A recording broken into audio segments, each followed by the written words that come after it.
Hello and welcome to RKS tutorial. मैं हूं आपका दोस्त, आपका बड़ा भाई रुपेश कुमार सिंह, और आप देख रहे हैं आपका अपना एजुकेशनल चैनल आरकेएस ट्यूटोरियल। अपने आज के वीडियो लेसन में हम लोग class 10 science by Lakhmir Singh and Manjeet Kaur chemistry के chapter 4 carbon and its compound के पेज नंबर 224 टू 225 पर दिए गए वे क्वेश्चंस जो बेस्ड हैं हाई ऑर्डर थिंकिंग स्किल्स यानी हॉट्स को सॉल्व करने वाले हैं। आपको आंसर्स भी मिलेंगे और उनके बेस्ड एक्सप्लेनेशंस भी। तो बने रहिए आपके चैनल के साथ, क्योंकि मैं आपको देने वाला हूं फिजिक्स, केमिस्ट्री, बायोलॉजी के सभी चैप्टर्स के सभी क्वेश्चंस के आंसर्स फुल डिटेल्ड एक्सप्लेनेशंस के साथ। और इसके साथ ही बच्चों आपको मिलेंगे सारे प्रीवियस ईयर्स आस्क्ड क्वेश्चंस के भी डिटेल्ड आंसर्स मेरे आगे अपलोड होने वाले वीडियोज़ में। तो लाइक बटन को प्रेस करते हुए चैनल को सब्सक्राइब कीजिए और चलिए चलते हैं अपने आज के वीडियो लेसन पर।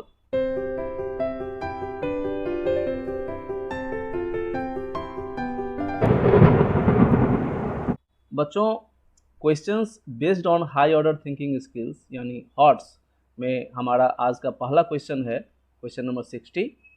A solid element X has 4 electrons in the outermost shell of its atom.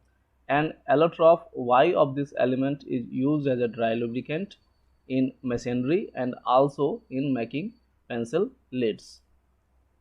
What is element X? Name the allotrope Y.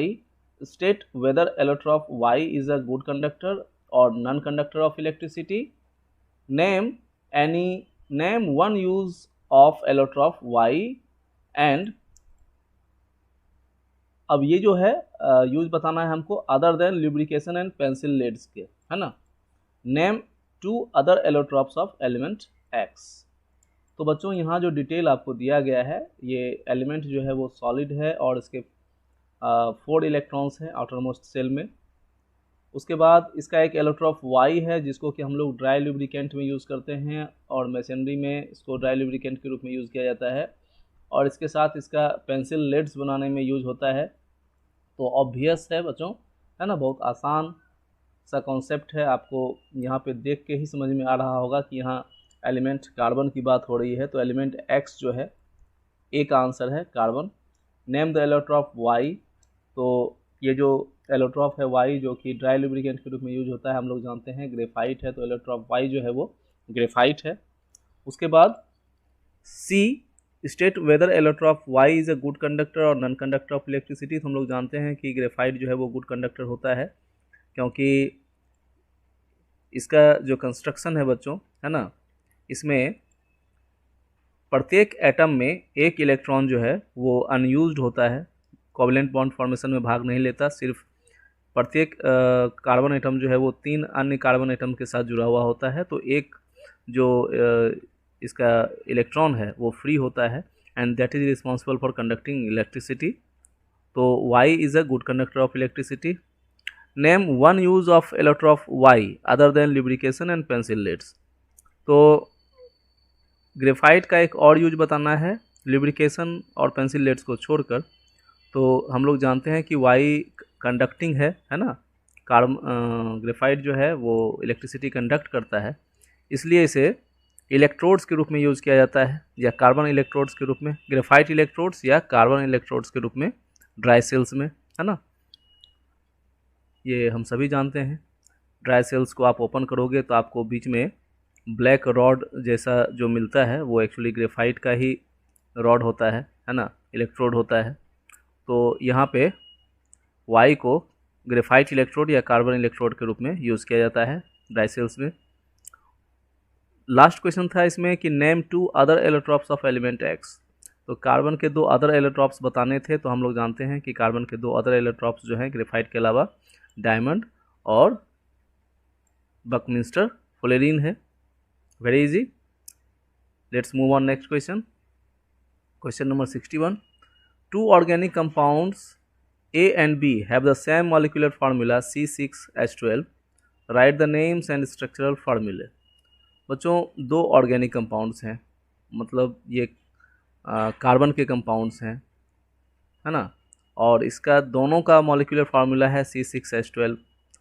तो अब हमें इस मॉलिक्यूलर फार्मूला को ध्यान में रखते हुए दो अलग अलग स्ट्रक्चरल फार्मूले बनाने हैं, है ना, क्योंकि ये दोनों दो डिफरेंट कंपाउंड्स होंगे। तो एक तो बच्चों ये कंपाउंड हो सकता है साइक्लोहेक्सेन, है ना, जिसमें कि 6 कार्बन आइटम जो हैं वो एक दूसरे से सिंगल बॉन्ड से जुड़े हैं और ये क्लोज्ड चेन है बच्चों। तो इसमें हर कार्बन जो है उसको दो कार्बन से, इसका दो बॉन्ड्स जो हैं वो कंप्लीट हो जाते हैं। प्रत्येक कार्बन दो अन्य कार्बन से जुड़ा हुआ है ना, तो इसके दो बॉन्ड्स कंप्लीट हो जाते हैं और बाकी के दो बॉन्ड्स कंप्लीट करने के लिए इसमें दो हाइड्रोजन एटम जुड़े हुए होते हैं प्रत्येक कार्बन के साथ, है ना। तो इस तरह से हम काउंट करेंगे तो 6 कार्बन एटम है इसमें और कुल 12 हाइड्रोजन एटम है। तो ये एक साइक्लिक कंपाउंड हो गया। और दूसरा, if B is an open chain compound, है ना। अब देखिए सेम मॉलिक्यूलर फार्मूला में अगर दो डिफरेंट कंपाउंड्स हमें चाहिए तो उसमें से एक ज़रूर साइक्लिक कंपाउंड होगा और दूसरा जो होगा वो ओपन चेन कंपाउंड होगा। इस तरह के और भी इंस्टांसेस आपको मिल सकते हैं। तो हेक्सीन का बच्चों ये एल्कीन का फार्मूला है, ये भी आप लोग जानते हैं, है ना, CnH2n। तो यहाँ से एल्कीन ही आपके सबसे पहले आपके दिमाग में आया होगा, है ना, हेक्सीन आया होगा। हो सकता है साइक्लोहेक्सेन थोड़ा बाद में आए ध्यान में, लेकिन हेक्सीन तो ज़रूर ही आया होगा। तो हेक्सीन में ये एल्कीन है जिसमें कि एक डबल बॉन्ड मौजूद होता है कार्बन कार्बन के बीच में, बाकी के सारे जो बॉन्ड्स हैं वो सिंगल बॉन्ड्स होते हैं। तो कार्बन कार्बन के बीच हम लोगों ने एक डबल बॉन्ड लिया और इस कार्बन को दो जो बॉन्ड्स हैं इसके दो हाइड्रोजन एटम से कंप्लीट हो गए। उसके बाद ये वाला जो कार्बन है इसका दो बॉन्ड इधर से और एक ऊपर और एक साइड से चेन में दूसरे कार्बन से कंप्लीट हो गया। बाकी इसी तरह से फिर सिंगल सिंगल बॉन्ड से हाइड्रोजन जुड़ते चले गए और इस तरह से इसका स्ट्रक्चर कंप्लीट होता है। यहाँ भी आप काउंट करते हो तो 1 2 3 4 5 6 और 2 2 4 1 5 6 7 8 9 10 11 12। तो यहाँ भी कुल 12 हाइड्रोजन एटम्स हैं। तो ये दोनों ही अलग अलग कंपाउंड्स हैं लेकिन दोनों के मॉलिक्यूलर फार्मूले सेम हैं। ऑर्गेनिक केमिस्ट्री में अक्सर ऐसा आपको देखने के लिए मिल सकता है ना, मॉलिक्यूलर फार्मूले सेम होंगे लेकिन स्ट्रक्चरल फार्मूले डिफरेंट होंगे। इवन कि आपको आइसोमर्स में भी ऐसा मिलता है, लेकिन ये आइसोमर्स से भी बिल्कुल अलग कंडीशन है बच्चों, क्योंकि ये दोनों ही दो बिल्कुल डिफरेंट कंपाउंड्स हैं। आइसोमर्स डिफरेंट कंपाउंड्स नहीं होते बल्कि उनके सिर्फ स्ट्रक्चर में फ़र्क होता है ना।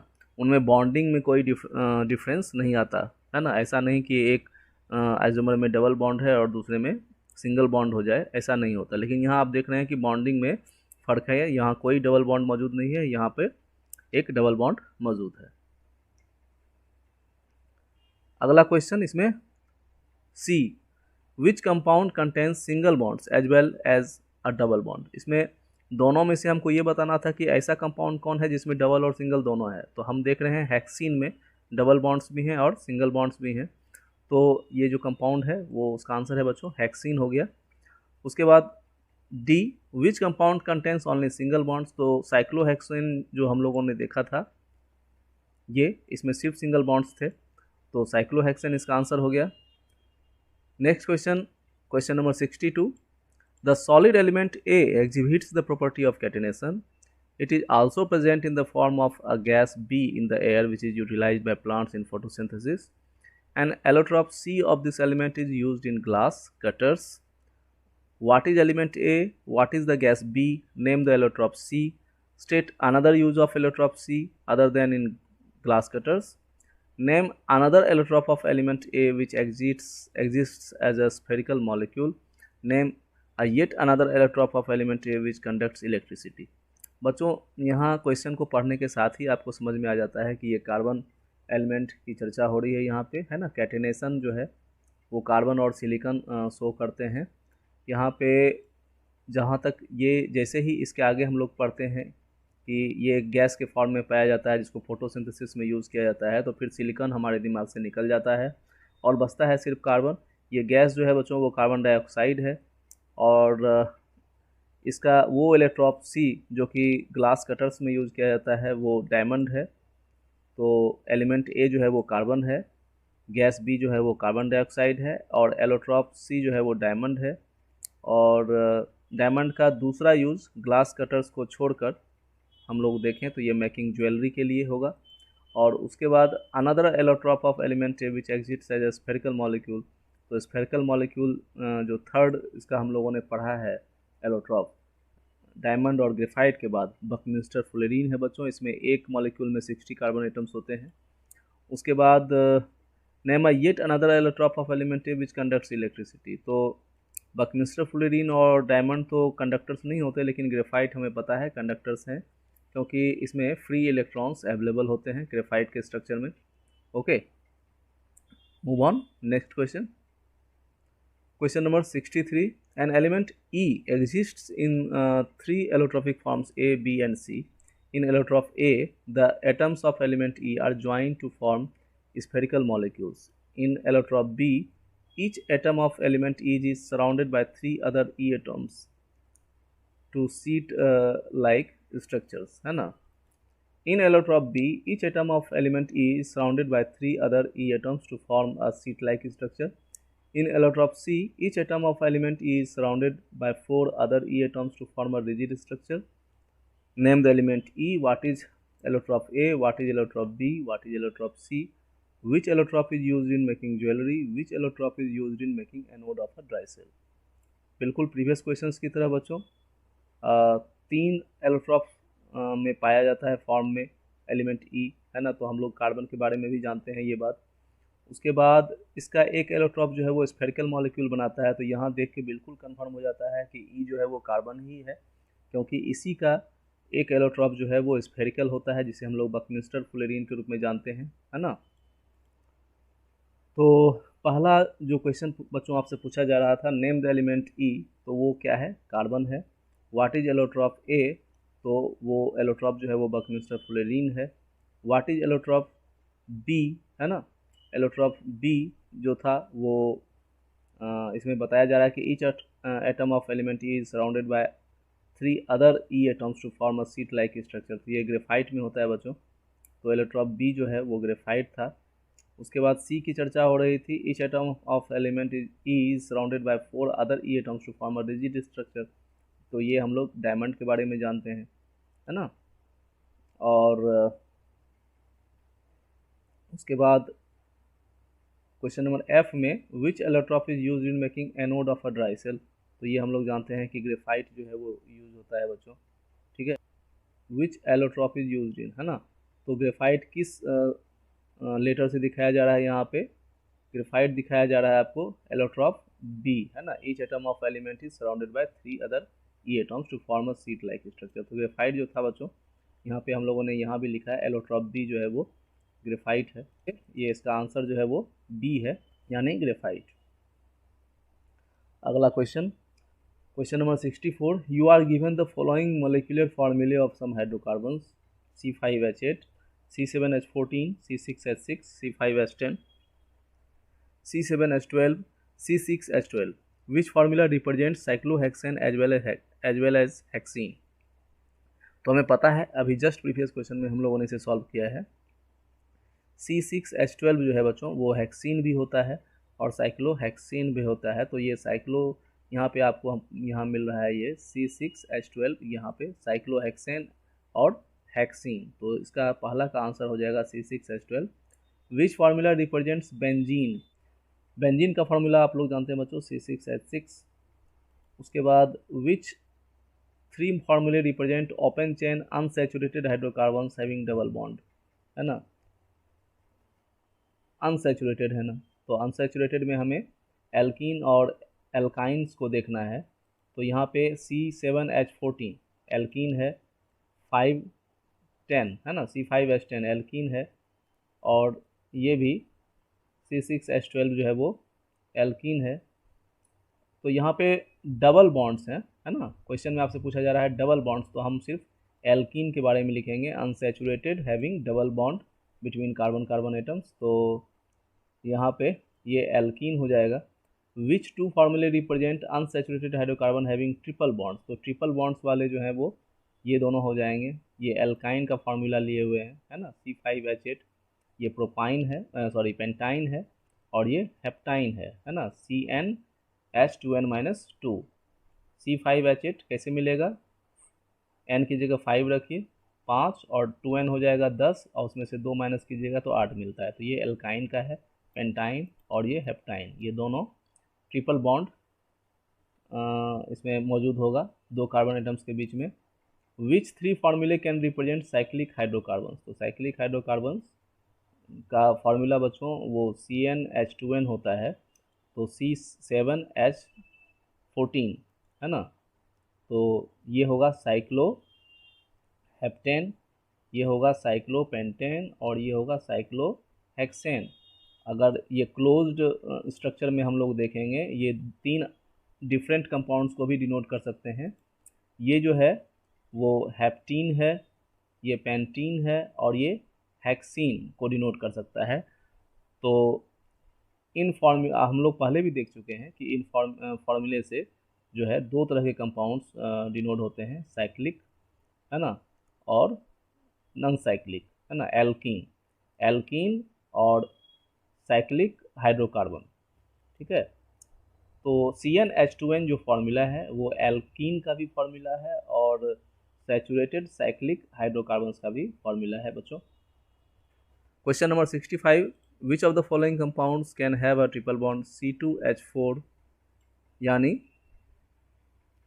एथिलीन यानी एथीन है ना, C3H4 तो ये है प्रोपाइन है ना, CnH2n-2 पे बेस्ड है, ये प्रोपाइन है। और C3H6 जो है ये प्रोपीन है। तो इसमें ट्रिपल बॉन्ड किस में होगा बच्चों, हम लोग जानते हैं एल्काइन में ट्रिपल बॉन्ड्स होते हैं। तो एल्काइन का फार्मूला यहाँ पे कौन फॉलो कर रहा है, C3H4, तो इसमें जो है हम लोगों को ट्रिपल बॉन्ड मिलेगा। Question number 66, write the molecular formula and structural formula of a cyclic hydrocarbon whose molecule contains 8 atoms of a carbon है ना। साइक्लिक हाइड्रोकार्बन का मॉलिक्यूलर और स्ट्रक्चरल फार्मूला आपको लिखना था। तो उसमें 8 एटम्स ऑफ कार्बन होने थे, तो हम लोग कार्बन के 8 एटम्स लेते हैं तो ये हो जाएगा C8H16 है ना, CnH2n। और जिस तरह से हम लोगों ने साइक्लोहेक्सेन का फार्मूला लिखा था बच्चों, बिल्कुल आप उसी तरह से यहाँ पे साइक्लो ऑक्टेन का भी फार्मूला लिख सकते हैं। बाय मिस्टेक ये फार्मूला जो है यहाँ पर छूट गया है, स्ट्रक्चरल फार्मूला, आप लोग खुद से लिखिए। क्वेश्चन नंबर 67 बच्चों, what is the molecular formula and structural formula of a cyclic hydrocarbon whose one molecule contains 8 hydrogen atoms. तो यहाँ पे हमें एक साइक्लिक हाइड्रोकार्बन लिखना है बच्चों जिसमें कि 8 हाइड्रोजन एटम हो। तो जो साइक्लिक हाइड्रोकार्बन का फार्मूला मैंने तुम्हें बताया है एल्किन की तरह, CnH2n, तो 2n यहाँ पे अगर 8 है बच्चों तो 2n is equal to 8, that means n is equal to what, n is equal to 4। तो इसका मतलब हमें कार्बन के 4 एटम्स लेने हैं। तो जो फार्मूला उसका हो जाएगा वो हो जाएगा C4H8, और आसानी से हम लोग इस तरह से साइक्लोब्यूटेन का फार्मूला जो है वो लिख सकते हैं, है ना। Next question, question number 68, write the molecular formula of an alkane, an alkene and an alkyne each having 20 carbon atoms. तो 20 कार्बन एटम्स को लेकर हमें एल्केन, एल्कीन और एल्काइन तीनों का फार्मूला लिखना है। तो एल्केन का फार्मूला होता है बच्चों CnH2n+2, तो इस आधार पे जो एल्केन का फार्मूला मिलेगा वो C20H42 मिलेगा आपको। उसके बाद एल्कीन CnH2n होता है तो C20H40, और एल्काइन CnH2n-2 तो C20H38, बहुत आसान। Question number 69, which of the following compounds can have a double bond C4H10, C5H8, C5H10। तो डबल बॉन्ड देखने के लिए हमें जो है उसमें एल्कीन को ढूंढना होगा। तो एल्कीन का फार्मूला CnH2n होता है, इसको कौन फॉलो कर रहा है, C5H10 फॉलो कर रहा है, मतलब पेंटीन फॉलो कर रहा है, तो इसका आंसर हो जाएगा pentene. Next question, question number 70, which of the following hydrocarbons is unsaturated. तो यहाँ पे C3H4 है ना और C2H6, तो अनसैचुरेटेड हाइड्रोकार्बन्स हमें ढूंढने हैं। तो इसमें C2H6 जो है बच्चों वो इथेन का फॉर्मूला है, एक एल्केन है ये, जो कि सैचुरेटेड होता है, सिर्फ सिंगल बॉन्ड्स होते हैं इसमें। और C3H4 जो है बच्चों, ये आप ध्यान से देखिए CnH2n-2 को फॉलो कर रहा है, मतलब एल्काइन को फॉलो कर रहा है। ये प्रोपाइन का मॉलिक्यूलर फार्मूला है। तो यहाँ पे आप जान रहे हैं कि एल्काइंस जो होते हैं वो अनसैचुरेटेड होते हैं, एल्केन को छोड़कर, है ना। जो भी एल्केन को छोड़कर एल्कीन और एल्काइन है ना, ये दोनों ही अनसैचुरेटेड होते हैं। तो प्रोपाइन जो है वो अनसैचुरेटेड है, तो यही इसका आंसर है।